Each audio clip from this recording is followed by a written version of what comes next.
आज हम लोग बनाएंगे गेहूं के आटे से बनने वाला फुकाशा ब्रेड। और इसे हम बनाएंगे कढ़ाई में। और साथ ही में मैं आपको ये भी बताऊंगी कि अगर आप इसको ओवन में बेक करना चाहते हैं तो आप कितने डिग्रीज पर कर सकते हैं। और एंड में मैं आपको बताऊंगी कि इस ब्रेड को स्टोर कैसे करना है। इसको बनाने के लिए सबसे पहले हम 1.5 कप गेहूं के आटे को एक बहुत ही फाइन सीव यानी कि बारीक छलनी में से छान लेंगे। ये बहुत ही इम्पोर्टेंट स्टेप है जब भी आप गेहूं के आटे से बेकिंग कर रहे हैं। उसके बाद हम उसमें डालेंगे आधा टीस्पून नमक और 1/4 टीस्पून ड्राइड ओरेगानो। आप अपने पसंद के कोई भी और हर्ब्स इसमें डाल सकते हैं। उसके बाद हम यीस्ट को फर्मेंट करने के लिए रखेंगे। उसके लिए हम आधा कप ल्यूकवार्म पानी यानी कि गुनगुना पानी लेंगे। उसमें हम डालेंगे आधा टीस्पून इंस्टेंट ड्राई यीस्ट और आधा टीस्पून दानेदार चीनी। इन सभी चीजों को हमें अच्छे से मिक्स करना है तब तक जब तक इसमें कोई लम्स ना रहे। अगर इस स्टेज पे आपको लगता है कि थोड़े भी लम्स रह रहे हैं और अच्छे से मिक्स नहीं हो रहा है तो आप इसे दोबारा से 5 सेकंड के लिए माइक्रो कर सकते हैं या तो 5 से 10 सेकंड के लिए गैस पर हीट कर सकते हैं। इसे हम ढक कर 10 मिनट के लिए साइड में रख लेंगे। अब आप देख सकते हैं कि ये मिक्सचर जो है वो फ्रॉथी हो गया है और अच्छे से यीस्ट जो है वो एक्टिवेट हो गया है। अब हम हमारे सभी ड्राई इंग्रेडिएंट्स को एक बार मिक्स कर लेंगे और उसके बाद हम उसमें डालेंगे 1 टेबलस्पून फ्रेश दही यानी कि फ्रेश कर्ड। दही जो है वो रूम टेम्परेचर पर होना चाहिए और उसे भी हम अच्छे से हमारे ड्राई इंग्रेडिएंट्स के साथ मिक्स कर लेंगे। और साथ ही में हम इसमें डालेंगे हमारा यीस्ट का मिक्सचर जो कि फर्मेंट हो गया है। थोड़ा थोड़ा करके आप उसे डालते जाएं और इस तरीके से आप उसे मिक्स करते जाएं। यीस्ट का मिक्सचर डाल देने के बाद हम उसमें थोड़ा थोड़ा करके गुनगुना पानी डालेंगे और तब तक इसे मिक्स करेंगे जब तक सब कुछ कंबाइन नहीं हो जाता। आपको इस रेसिपी में करीबन 1/4 कप पानी की जरूरत पड़ेगी, लेकिन आप सारा का सारा पानी एक साथ ना डालें क्योंकि जो पानी का प्रोपोर्शन है वो गेहूं के आटे की क्वालिटी पे डिपेंड करेगा। सो आप थोड़ा थोड़ा करके ही इसमें पानी डालें। और इस तरीके का आटा हमें चाहिए, बहुत ज्यादा लूज भी नहीं और बहुत स्टिफ भी नहीं। सब कुछ अच्छे से मिक्स हो जाए उसके बाद हम उसमें डालेंगे 1 टेबलस्पून ऑयल और उसे अच्छे से नीट कर लेंगे। इस समय हमें तब तक ही नीट करना है जब तक ऑयल जो है वो अच्छे से डो के साथ कंबाइन नहीं हो जाता। ऑयल जो है वो डो में अच्छे से मिक्स हो जाए उसके बाद आप डो को नीट करना शुरू करें। और इसको हम नीट करेंगे इस तरीके से पाम की बॉटम से 10 मिनटों तक, या तो तब तक जब तक आपको स्मूथ डो नहीं मिल जाता।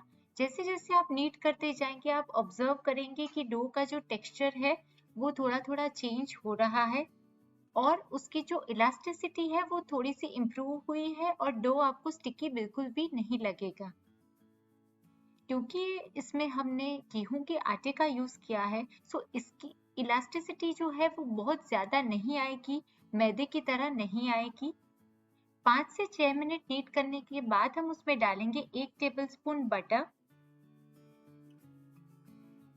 आप सॉल्टेड या अनसॉल्टेड बटर कोई भी ले सकते हैं और उसे हम नीट करेंगे और 3 से 4 मिनटों के लिए। अब आप देख सकते हैं कि मेरे डो का टेक्सचर भी एकदम चेंज हो गया है।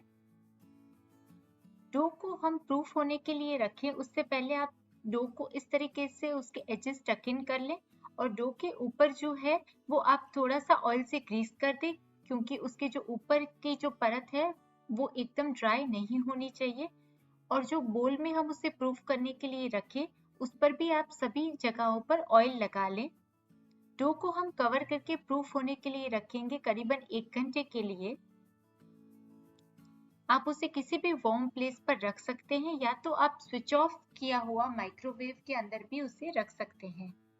फोकाशा के ऊपर डालने के लिए हर्ब ऑयल के लिए हम लेंगे 2 टेबलस्पून ऑलिव ऑयल। उसमें डालेंगे आधा टीस्पून मिक्स्ड ड्राइड हर्ब्स और 1/4 टीस्पून चिली फ्लेक्स। इन सभी को हमें अच्छे से मिक्स कर लेना है और आप चाहें तो इसमें अपने पसंद के कोई भी हर्ब्स डाल सकते हैं। सभी चीजें अच्छे से मिक्स हो जाए उसके बाद आप इसे साइड में रख लें और हमारा जो बेकिंग ट्रे है वो आप ऑयल से ग्रीस कर लें। इस समय मैंने 7 इंच का राउंड बेकिंग टिन लिया हुआ है, लेकिन आप स्क्वायर या रेक्टेंगल टिन का भी यूज कर सकते हैं। हमारा डो अच्छे से प्रूफ हो गया है। डो को आपको बिल्कुल भी नीड नहीं करना है, लेकिन बहुत ही पेशेंस से इस तरीके से आप डो को उठाएं और उसे बेकिंग ट्रे में रख लें। रेगुलर ब्रेड्स में यूजुअली हम लोग जो है वो डो को नीड करते हैं और उसके बाद उसको शेप करते हैं, लेकिन इस ब्रेड में आपको ऐसा नहीं करना है। डो आपने प्लेस कर दिया, उसके बाद लाइटली उसे इस तरीके से प्रेस करके आपकी बेकिंग टिन का जो भी शेप है उसके हिसाब से आप उसको मोल्ड कर लें।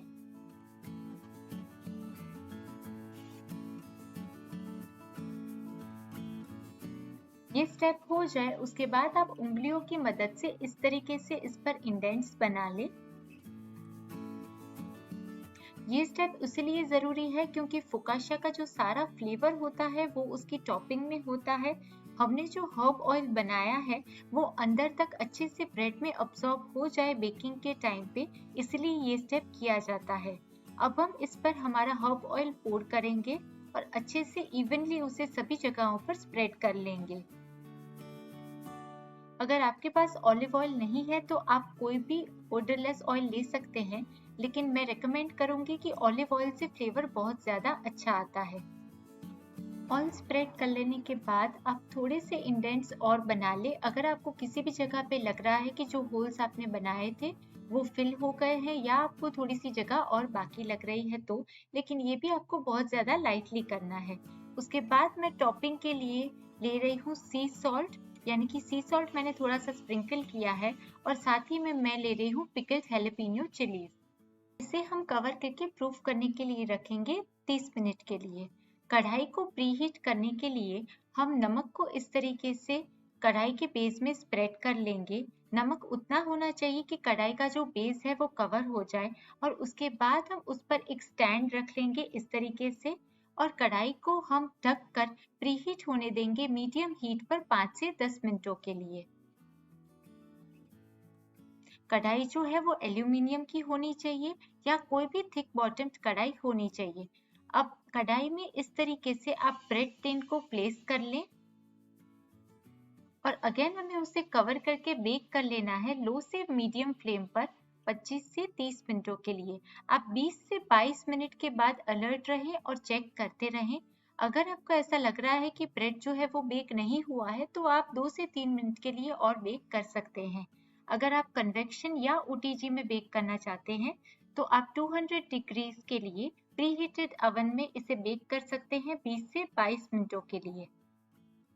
आप देख सकते हैं कि ब्रेड जो है वो अच्छे से बेक हो गया है, तो आप उसे बाहर निकाल लें और तुरंत ही उसके ऊपर मेल्टेड बटर अप्लाई कर लें।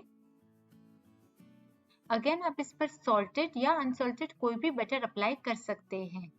उसके बाद आप उसे थोड़े से चिली फ्लेक्स भी स्प्रिंकल कर सकते हैं और ये स्टेप जो है वो ऑप्शनल है। इस प्रोसेस को कर लेने के बाद हम ब्रेड को ढककर रख लेंगे 5 से 10 मिनटों के लिए। उसके बाद हम उसे डीमोल्ड करेंगे एक फायर रैक पर। अगर आप इस ब्रेड को वार्म या हॉट एंजॉय करना चाहते हैं तो आप इस समय स्लाइस करके उसे यूज कर सकते हैं, लेकिन अगर आपको परफेक्ट स्लाइसेस चाहिए तो आप इसे वायर रैक पर ढक कर 2 से 3 घंटों के लिए ठंडा होने दें और उसके बाद उसके स्लाइसेस करें तो आपको परफेक्ट स्लाइसेस मिलेंगे। आप देख सकते हैं कि बहुत ही सॉफ्ट ब्रेड बना है। अब जो मेरा ब्रेड है वो ठंडा हो गया है और बहुत ही ज्यादा सॉफ्ट और स्पॉन्जी फोकाशिया बनकर रेडी हुआ है। अब मैं आपको इसके स्लाइस करके दिखाऊंगी। आप देख सकते हैं कि ये इसके स्लाइसेस परफेक्ट हुए हैं क्योंकि मैंने इसको ठंडा होने के बाद कट किया है। फोकाशिया को स्टोर करने के लिए आप एक बड़ा सा कंटेनर ले लें और उसके नीचे आप टिश्यू पेपर या किचन टॉवल कोई भी कॉटन का रख लें, उस पर फोकाशिया के पीसेस रखें और लिड क्लोज कर दें। आप उसे 2 दिन तक जो है वो रूम टेम्परेचर पर रख सकते हैं। दूसरे दिन के एंड में आप जो कंटेनर है उसे रेफ्रिजरेटर में शिफ्ट कर लें और ये अच्छा रहेगा रेफ्रिजरेटर में और 3 से 4 दिनों के लिए।